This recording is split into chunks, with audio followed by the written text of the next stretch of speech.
One of the difficult things about dating is that sometimes people put a version of themselves forward that doesn't correspond to who they really are. So you can start a relationship, think you're dating this wonderful person, and find out after several months that that is in fact not the case. And that's why in this video, I want to give you 7 red flags that you absolutely need to be aware of to avoid dating someone that you don't want to be with. And this is true of both men and women, and I'm going to focus on things that aren't so obvious, not just jealousy or clinginess, things that might be happening that you're not noticing that if you did, you could save yourself a lot of pain. So the first thing is that if the person that you are dating has friends that you don't like, chances are the person you're dating is someone you eventually will not like. Now, of course, you want to treat them as an individual, right? You're saying they're not like their friends. They don't have these qualities, so why should I ascribe to them qualities that I see in these other people? And if that's a wonderful feeling, but the truth is we are all products of the 5 people that we hang out with the most. We're like our friends, especially if we spend a lot of time with them. So if you think that the person you are dating doesn't have the qualities that you see in the friend, maybe the friends lack ambition, they're unkind, whatever, guess what? The person that you are seeing is probably putting on a face. In reality, they're much more like their friends than they want you to believe. They just want to impress you early on so they don't let you know. The second thing is very similar to that, and it's if you want to know how somebody's going to behave when things aren't going so well and they no longer feel the need to impress you, look at how they treat wait staff, look at how they treat service people, and look at how they treat anyone in the world that seems or they feel has lower status than they do. So while they might be very sweet to you and understanding of your flaws, if they are really, really rude or unkind or not understanding when the waiter makes a mistake, when that's you, after several months, you will likely receive that same pattern. So if you don't like the way that they treat waitstaff, you're probably eventually not going to like the way that they treat you. The third piece, and this one can feel good, is be wary when someone breaks confidence in order to tell you a secret, especially early on. Don't repeat this, I was asked not to say this, but, and then tells you something. That's a pretty good indicator that they are breaking the confidence of somebody else who asked them not to say something. In fact, somebody that they probably have known longer than they've known you. And while it might make you feel special to go, oh my gosh, they trust me so much, they're telling me this, guess what? Eventually, you'll be the person telling them secrets that they are going and blabbing on about. But secrets aren't even the real issue here. It's how they treat their word. They likely, at least implicitly, let that person know that they wouldn't say it, and then they broke their word. They told you. That is a horrible, horrible trait in someone that you're looking to date as a partner. You need someone that really respects their word, and if you get indication that they don't, you should probably get out. The fourth thing is going to be heavily engaging in social media or anything else that is very appearance based. Did a certain thing because they're concerned with reputation that tends to correspond to less time spent on their character, less time spent on who they are.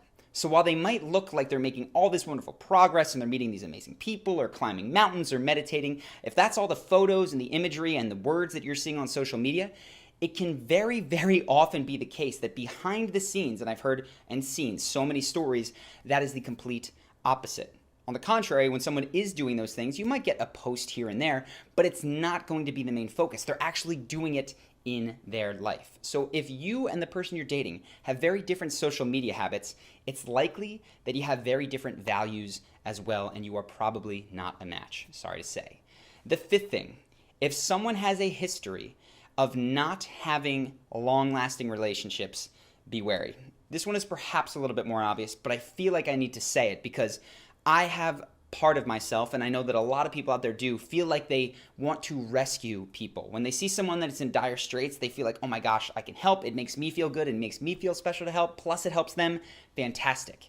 And it's very easy to be lured in by stories of, this is why I'm no longer close to my family. This is why I had to get rid of my best friend. And then my new best friend did this and betrayed me in this way. But if you start to hear these stories on loop, and you find that this person has no long-lasting relationships, that is generally a sign, of course, that the common thread is them, and that the stories that you're getting are rationalizations, and the family members or friends would have a very different tale. Now, it is of course the case that people do come from really rough family backgrounds on occasion, and that in order to live their healthiest life, they might have had to extricate themselves from their family or from a group of friends. But if it's a repeat thing and you're seeing it all the time, then you really do need to be wary. Next up, this is very, very related to this one. Number 6 is going to be, if they talk about their breakups and their ex in a way that puts all of the responsibility onto their ex, that is a horrible, horrible sign. And of course, it feels nice for a second when someone's telling you about your breakup. That wasn't your fault. It was your ex who did all these crazy things, you poor soul. But really, we all make mistakes, whether it's in choosing the person and staying with the person and creating fights and perpetuating fights. If you're in a situation and in a relationship that is ongoing, you are partially to blame. There is things to be learned and responsibility to be taken. So if you're talking to someone, this is true in business, and this is true in any sort of split that happens in life, and you are not hearing them take responsibility in any way, it's just that this person is a bad person, they did this, and good people like me just get taken advantage of, guess what? They have no self-awareness, they have not self-reflected, and they haven't fixed the problem that they contributed to, which means you're up next. They're going to have the same problems in the relationship with you, so be very wary.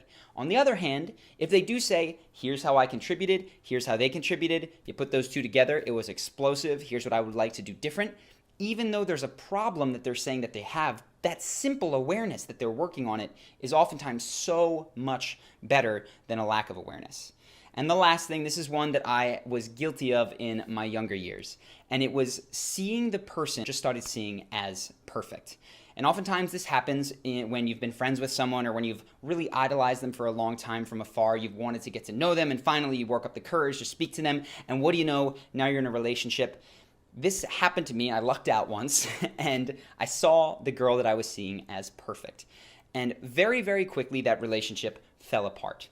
And it wasn't because of anything horrible that either of us did, but it was because I was dating an idea of her. She wasn't a flesh and blood person with flaws. She was this perfect image of someone who would make my life better. And oftentimes when people see you as perfect, it can feel really good, like a lot of these things can.